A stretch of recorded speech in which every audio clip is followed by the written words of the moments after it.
The night had been a haze, one of those wild evenings that left you questioning your choices the moment the sunlight broke through the cracks in your life. As I drove home, the familiar streets seemed foreign, almost mocking, as if they knew the kind of chaos I had invited into my life. My head throbbed, and I could still hear echoes of laughter and music, distorted now by the pounding guilt that came with the morning. Pulling into my driveway, I spotted the car immediately, my dad's car. It stood there like a silent accusation, parked in its usual spot but entirely out of place in the current context of my messy life. My heart sank as I stared at it, my hands gripping the steering wheel a little too tightly. The sight of that car filled me with a sense of foreboding I couldn't. I sat there for a moment, frozen. A wave of nausea crept up my chest, but it wasn't from the drinks. It was something deeper, something primal, the instinctive awareness that my world was about to implode. My fingers fumbled with the car door handle, and as I stepped out, the crisp morning air hit me like a slap. Every step toward the front door felt heavier than the last. My feet dragged against the concrete, as though even they resisted the confrontation waiting for me inside. The door creaked open, and I stepped into silence. It wasn't the comforting kind of quiet you find in a familiar home. This was a suffocating, oppressive stillness, one that pressed against my ears and filled my lungs with dread. My dad's car outside had already signaled that this wasn't going to be a normal morning, but the silence solidified it. He was sitting at the dining table, his back straight and his hands clasped in front of him. The sight of him stopped me in my tracks. My dad wasn't an emotional man, but the weight of his disappointment was palpable, even from across the room. He didn't have to say a word, his posture, his expression, the lines on his face that seemed to deepen as he looked at me, all of it screamed louder than any confrontation could have. On the table in front of him was his laptop. The screen was angled toward him, its glow casting faint shadows across his face. I couldn't see what was on it, but the pit in my stomach deepened. My dad wasn't the kind of person who came over unannounced, and he certainly wasn't one to sit silently at a table for no reason. Something was very wrong. My breath hitched as I took a step closer, the unease twisting itself into a cold knot of fear. My heart pounded in my chest and my mouth went dry. What could he possibly be here for? Why was he sitting there like a judge ready to deliver a verdict? My mind raced through possibilities, each one worse than the last. And then I saw it. The screen wasn't turned completely away from me, and as I drew closer, the image on it came into focus. My legs nearly gave out when I realized what it was. It was me. On the screen, laughing, smiling, acting as though the world was mine for the taking. Except it wasn't a fond memory or a family video. It was a damning piece of evidence, a recording of everything I had done the night before. My knees felt weak and my breath came in shallow gasps. My skin burned with the heat of shame, and I wished for one fleeting moment that I could disappear into the floor beneath me. My dad didn't say a word. He didn't need to. His silence spoke volumes, each second dragging on like an eternity. Every detail of the night I thought had been left behind came flooding back in painful clarity. The drinks, the laughter, the decisions I had made in the moment, fueled by a reckless sense of freedom I couldn't explain. And now here it was, laid bare in front of my father, the one person who had always seen me as better than I actually was. I wanted to speak, to explain, to justify, but the words wouldn't come. How could I explain something so selfish, so destructive? There was no excuse that could soften the blow, no reasoning that could make him unsee what he had just watched. I stood there, paralyzed, as he finally looked up at me. His eyes weren't angry. They weren't sad either. They were empty. And that emptiness hurt more than I thought was possible. It was as if I had drained the last bit of faith he had in me. My stomach twisted, and I fought back the urge to cry. But even if I did, what would that solve? The weight of his disappointment pressed down on me as I stood there, helpless and exposed. My dad, The man who had always been my rock, my source of quiet support, now seemed like a stranger. The silence stretched on, and I felt my world begin to crumble, piece by piece. I stood frozen in place, my eyes locked on the screen.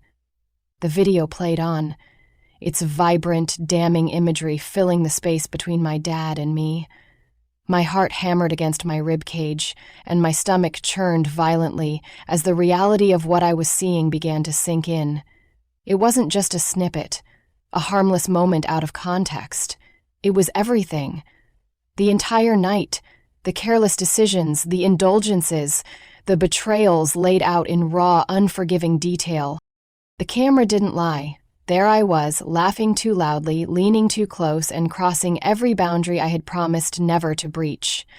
The scene shifted, showing me with a drink in hand, my posture relaxed, my inhibitions gone. I recognized the room instantly, the chaotic swirl of bodies and music, the flashing lights painting the walls with a pulsating rhythm. It was the party, the one I had convinced myself would just be a little fun with the girls. But except it wasn't. It was so much more than that, and not in a good way. I remembered how it started, almost innocently. We had planned this trip for weeks, a girls-only getaway, a reprieve from the monotony of daily life. Or so I had told myself. My husband had been hesitant about it, and deep down I knew why. He trusted me, but he wasn't blind to the world. He had every reason to worry. But I had dismissed his concerns, insisting that it was just a harmless trip. I didn't even hesitate when I packed my bags, kissed him goodbye, and walked out the door. The video cut to a moment that sent a cold wave of nausea through me. I was sitting on a couch, sandwiched between two guys I didn't even recognize in the sober light of day. I watched as I flirted shamelessly, my body language leaving no room for misinterpretation. My hands brushed against theirs, my laughter too intimate, too inviting. The drinks had lowered my guard, and I had let myself fall into a version of me that I didn't want to admit existed. The next scene was worse. I couldn't tear my eyes away, even as shame clawed at my throat. The camera caught me in a dimly lit corner of the room, pressed against one of the guys. My hands gripped his shirt as his mouth met mine, a reckless, heated kiss that shattered the sanctity of my marriage in an instant. I could see myself pulling him closer, my body responding with a kind of hunger that felt foreign, detached from the woman I believed I was. And then came the part I wished more than anything to unsee. The angle shifted, showing me on my knees in front of both men. My movements were deliberate, calculated, and undeniably intimate. The image was seared into my mind, a vivid reminder of how far I had fallen. I couldn't deny it, couldn't justify it. The memories of that moment came flooding back, sharp and painful. I remembered how their hands had tangled in my hair, how I had smiled up at them, drunk on both alcohol and the attention. I remembered the cheers and laughter from the onlookers, the way I had basked in the chaos like it was a stage and I was the star of the show. It wasn't just a mistake. It was a choice, a series of choices that led to this moment. I felt my cheeks burn as the video continued. The sounds of the party filled the air, the clinking of glasses and the pounding of bass, a cruel soundtrack to my downfall. My dad hadn't said a word since I walked in, but his silence was deafening. It was heavy, suffocating, and far worse than if he had shouted or slammed his fist on the table. My knees felt weak as I gripped the back of a chair for support. The weight of the shame was unbearable, pressing down on me with relentless force. I couldn't look at my dad, couldn't bear to see the expression on his face, but I didn't need to. I could feel his disappointment like a tangible thing, wrapping itself around me and squeezing the air from my lungs. The video ended, the screen freezing on a still image of me smiling, oblivious to the destruction I was causing. My dad reached over and closed the laptop, his movements slow and deliberate. I wanted to speak, to say something, anything that could soften the blow. But what could I say? Sorry? It wouldn't be enough, not now. Not ever. He finally looked up at me, his eyes cold and unreadable. His gaze pierced through me, cutting deeper than any words could have. He didn't need to tell me I had failed him, failed my family, failed myself. It was all there, written in the lines of his face, in the way he handed me the papers without a word. Divorce papers. My hands trembled as I took them, the weight of the folder almost too much to bear. My husband knew. He had seen the video, had watched as I tore apart everything we had built together. And now, he was leaving me, walking away from the wreckage I had created. The silence stretched on as I stood there, clutching the papers and fighting back the tears that threatened to spill over. My dad rose from his seat, his movements slow and deliberate, and walked past me without another word. The door clicked shut behind him, leaving me alone with my shame and the undeniable truth of what I had done. My world collapsed as I stood there, clutching the divorce papers with trembling hands. It was as though the walls of my life, the ones I had so carefully built to keep out judgment, shame, and guilt, had crumbled all at once. Everything I thought I could control was now gone, slipping through my fingers like sand. The enormity of the situation hit me with a force that knocked the air from my lungs. This wasn't just a bad moment or a terrible mistake. It was the end of everything I had known. My marriage, my family, my sense of self. It was all shattered. The weight of my dad's silent judgment still lingered in the room even after he left, like a ghost haunting the spaces where love and trust had once lived. I sank into the nearest chair, my legs unable to hold me up any longer. The folder in my hands felt impossibly heavy, though I knew it wasn't the weight of the papers. It was the weight of my actions, the undeniable proof that I had destroyed my own life. My hands shook as I opened the folder, unable to stop myself from looking at the contents. The words blurred together as tears filled my eyes, but I could still make out the cold, clinical language of legal separation. He wasn't coming back. My husband, the man who had stood by me through so much, was done, and I couldn't blame him. How could I? I had betrayed him in the most unforgivable way. I had taken his trust, something so precious and fragile, and crushed it without a second thought. I could almost hear his voice in my head, the way he used to tell me how much he loved me, how he believed in us. And now those words felt like mockery, reminders of the promises I had broken.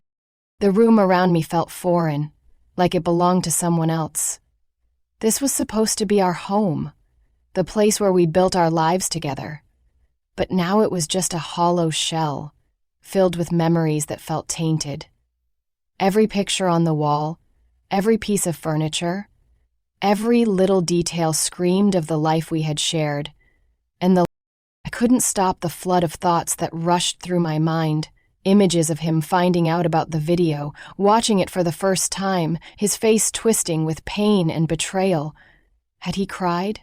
Had he been angry? Or had he just shut down, unable to process the enormity of what I had done? The thought of him sitting alone, watching the evidence of my betrayal, broke something inside me. And then there was the calculated way he had handled it. The video wasn't just some accidental discovery, it was deliberate. He had known about it, had made sure I would see it, and had orchestrated this moment to deliver his message loud and clear. The divorce papers weren't just a statement, they were a punishment, a final nail in the coffin of our relationship. I couldn't blame him for that either. If the roles were reversed, I wasn't sure I would have been able to handle it with the same quiet precision. I might have screamed, cried, begged for answers, but he had done none of that. He had simply left, taking with him any hope I had of fixing what I had broken. The realization hit me like a tidal wave. This wasn't just about me. My actions hadn't just hurt my husband. They had rippled outward, affecting everyone around me. My dad's face flashed in my mind, the way he had looked at me, so empty and cold. He had always been my rock, the one person I thought would never turn his back on me. But even he couldn't hide his disappointment. thought about our friends, the people who had supported us as a couple, who had celebrated our love and cheered us on. What would they think when they found out? Would they hate me? Pity me? Would they even care? The thought of facing them, of seeing the judgment in their eyes, was almost too much to bear. But the worst part, the thing that hollowed me out more than anything else, was the knowledge that I had done this to myself. No one had forced me to make those choices. No one had pushed me into betraying my husband, my family, my values. I had done it all on my own, driven by some reckless need for attention, for validation, for something I couldn't even name. The collapse wasn't just external, it was internal. I could feel the cracks spreading through me, the pieces of who I thought I was breaking apart and falling away. I wasn't the woman I had pretended to be, the faithful wife, the responsible partner, the person others could look up to. I was a fraud, a hypocrite, someone who had let her own desires ruin everything. I sat there for hours, staring at the papers, the silence of the house pressing down on me like a physical weight. I didn't cry. I didn't scream. I just sat there, numb, as the reality of what I had done settled into my bones. My husband was gone. My father had turned away, and I was left alone, surrounded by the wreckage of my choices, with nothing and no one to blame but myself. As the hours dragged on, I found myself sitting motionless at the table, staring blankly ahead. The silence in the house felt oppressive, suffocating, like a constant reminder of the emptiness I had brought upon myself. The divorce papers lay on the table in front of me, untouched since I had opened the folder. My mind was too overwhelmed to process them, too consumed with shame and regret to even begin understanding what came next. I shifted in my seat, my body stiff and aching from sitting still for so long. My gaze wandered aimlessly around the room, catching on the smallest details. The coffee mug on the counter, the shoes by the door, the keys tossed carelessly on the table. Everything felt surreal, like I was looking at someone else's life. I didn't belong here anymore. I didn't deserve to. As I stood up to move, my foot brushed against something on the floor. I glanced down and saw my travel bag, the one I had taken with me on the trip. It sat there, half-zipped and slightly slouched, as though it too had been weighed down by the events of the past few days. I hadn't even thought about unpacking it. After everything that had happened, it seemed insignificant, like a relic from a life that no longer existed. But now, staring at it, I felt an odd sense of unease. Something about the bag felt off, though I couldn't quite place why. Maybe it was the way it sat, almost too deliberately placed. Or maybe it was the nagging thought that there was something inside it I wasn't ready to face. I crouched down and unzipped it slowly, my hands trembling as I pulled the flap open. The familiar smell of travel clothing, toiletries, and faint traces of perfume wafted out, but beneath it was something else, something unfamiliar. I dug through the contents, my fingers brushing against the fabric of my clothes and the cool metal of my makeup bag. And then I found it. At first, I didn't understand what I was looking at. It was a small, neatly wrapped box, tucked carefully into the corner of the bag. The paper was crisp, a deep shade of blue with a white ribbon tied perfectly around it. My breath caught in my throat as I pulled it out, the weight of it heavier than it should have been for its size. I didn't recognize it. I hadn't packed it, and I couldn't remember anyone giving it to me during the trip.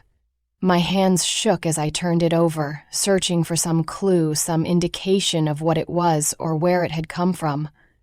But there was nothing, just the pristine wrapping and the unsettling sense that it had been placed there intentionally. I sat back down, the box resting in my lap, and stared at it for what felt like an eternity. Every instinct in me screamed to leave it alone, to put it back in the bag and forget I had ever found it. But I couldn't. Curiosity and dread gnawed at me in equal measure, compelling me to pull at the ribbon and tear away the paper. Inside was a simple black box, the kind used for jewelry or small keepsakes. My heart pounded as I lifted the lid, my breath catching in my throat as I saw what lay inside. It was a USB drive, small and unassuming, nestled in a bed of black velvet. For a moment, I just stared at it, my mind racing with possibilities. I reached for my laptop with trembling hands, the memory of the video my dad had shown me flashing through my mind. Was this another recording? Another piece of evidence meant to crush me further? I hesitated, my fingers hovering over the trackpad, before finally plugging the drive in and opening the folder that appeared. There was a single file labeled simply "Watch Me." My stomach twisted into knots as I clicked on it, the video loading with an agonizing slowness that mirrored my growing dread. The screen flickered to life, and there I was again, smiling, laughing, and completely oblivious to the disaster I was creating. But this wasn't the same video. This was different. It was longer, more detailed, and far more damning. Every moment I thought I could forget, every indiscretion I had hoped to leave behind, was captured in brutal clarity. The camera followed me through the party, lingering on every touch, every kiss, every betrayal. And then came the part I hadn't seen before. The camera shifted, focusing on a figure in the corner of the room. It was my husband. He was standing there, watching everything unfold, his face a mask of devastation. He had been there the entire time. He had seen it all firsthand, had witnessed my betrayal in real time. My heart shattered as I realized the full extent of what I had done. He hadn't just seen the video after the fact. He had been there, living through the pain as it happened. The box in my bag, the USB drive, it was his final message to me. A way to ensure I understood the depth of his hurt. I closed the laptop, unable to watch any further. My hands covered my face as the weight of everything crushed me completely. There was no coming back from this. No apology, no explanation, no amount of regret could ever undo what I had done. I had destroyed the one person who had loved me unconditionally, and now I was left with nothing but the wreckage of my choice. The hours turned into a blur as I sat in silence, the weight of everything suffocating me. My chest felt hollow, yet somehow heavy, like I was carrying an unbearable burden I would never be able to set down. I couldn't shake the image of my husband standing in that corner, watching everything I'd done at the party. His face, etched with heartbreak, haunted me with every passing second. Knowing that he had been there, that he had seen it all, made the shame even more unbearable. It was no longer just a betrayal caught on video, it was a memory seared into his mind, something he could never forget or unsee. The USB drive lay on the table next to me, its presence like a cruel reminder of my destruction. I couldn't bring myself to touch it again, couldn't bear to watch the video one more time. The humiliation, the guilt, and the crushing regret had already consumed me entirely. There was nothing left to see that I hadn't already relived in my mind 1,000 times over. Yet, even without the video playing, the images replayed themselves in vivid detail. My mind wouldn't stop tormenting me, wouldn't allow me even a moment of respite. I thought about my husband, about how he must have felt standing there in that room, silently witnessing everything. The pain he endured, the betrayal he felt, must have been overwhelming. And yet, he hadn't said a word. He hadn't confronted me at the time or made a scene.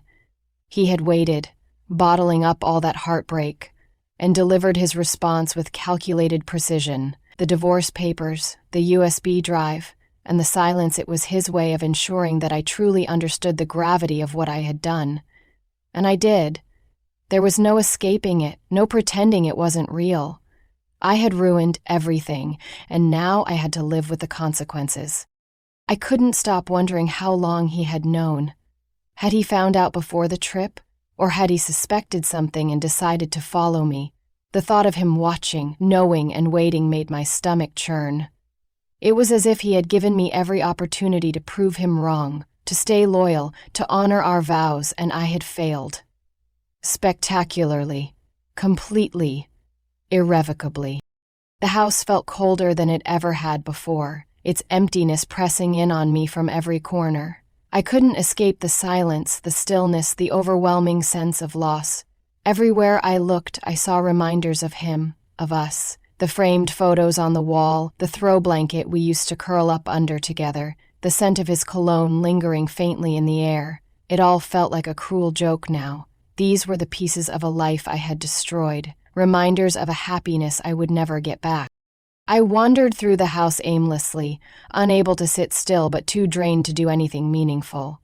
My feet carried me to the bedroom, where his side of the bed was still perfectly made, untouched since the last time he had slept there. I ran my hand over the pillow, the emptiness of the space beside mine hitting me like a punch to the gut. He wasn't coming back. The realization settled over me like a suffocating blanket. This was it.